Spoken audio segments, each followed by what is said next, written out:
Alexander, can you tell us where are you right now? How close are you to Kiev, and what is going on right now in Kiev?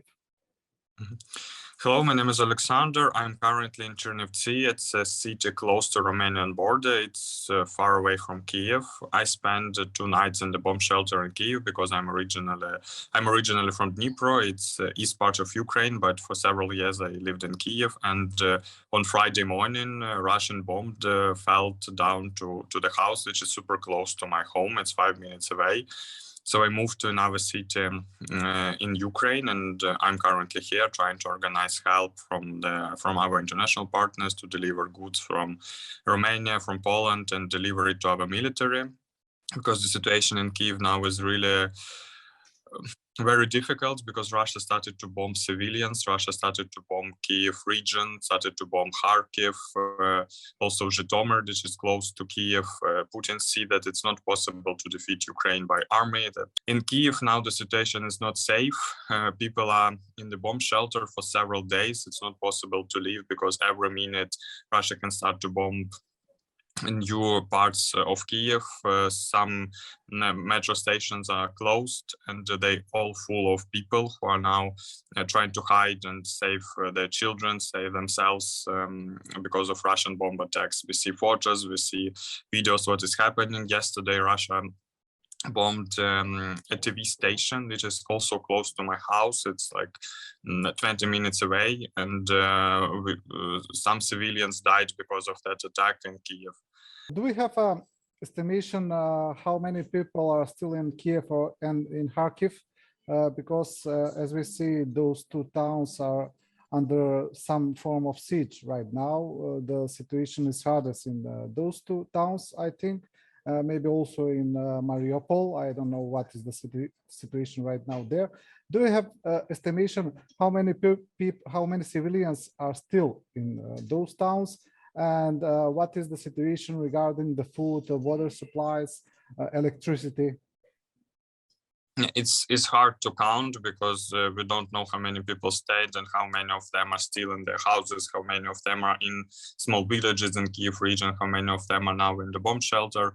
But definitely the majority of people stayed because it's not possible to leave. And for many people, it's a principal position that they will stay in those cities and protect them no matter what. And some people left, some people cannot leave right now because all roads are destroyed near Kiev, and it's not possible to leave. It's not safe, and they need to stay in the bomb shelters for 5 nights already. And this is the most terrific thing. And yes, of course, there are some problems with water, with food. Everything is controlled by our government and by volunteers, and they're delivering food and water, and medicine, everything what is necessary to bomb shelters. Even by like giving their lives, they're ready to do that and to deliver some groceries and medicine even under Russian bomb attack. In Kharkiv, we heard so many stories. Then even other volunteers, members of our youth organization, under bomb attacks, they're still going to different bomb shelters, to different houses, to help doctors, to save people, to help people to get some water, food, and etc. And also our government is doing really good and are really good in that, and local authorities. And we don't have like a big food crisis, so I don't know, people still have water and all what is necessary. Of course, it's not, it's limited, and it's super limited, but in that terms, it's still more or less controlled. What is the situation regarding the fighting on the ground? We have reports that there are some street fighting in Kharkiv. What is the situation about that? Do we have fighting in and all around Kiev, Kharkiv, and Mariupol? It happens from time to time. Then Russian, provocators, diversants are trying to enter the city. Of course, there are fights, and our local troops are now in different parts of the city, in Kiev and Kharkiv.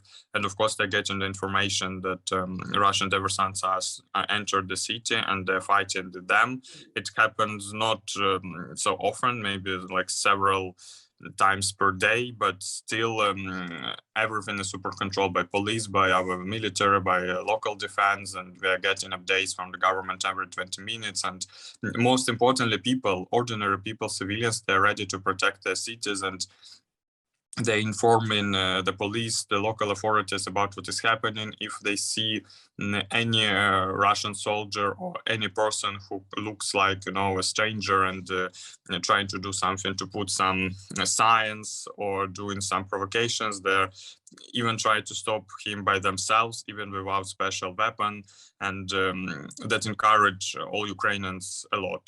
We see that even grandmothers are ready to stop Russian soldier without special protection. And if somebody is trying to provoke anything or to enter the city, even by tanks, our civilians, of course, in cooperation with military, are stopping it. It is happening everywhere, especially in small towns like Melitopol in Zaporizhzhia Oblast, close to Crimea, in Khersonska Oblast. There, Russia is especially strong, and they have a military base in Crimea, and they're trying to enter Kherson and that cities by tanks because it's super close to Crimea, and ordinary citizens are stopping them. So Russia is now losing, and they cannot enter any city, and even if they're entering, they're getting a big fight with our military and even civilians.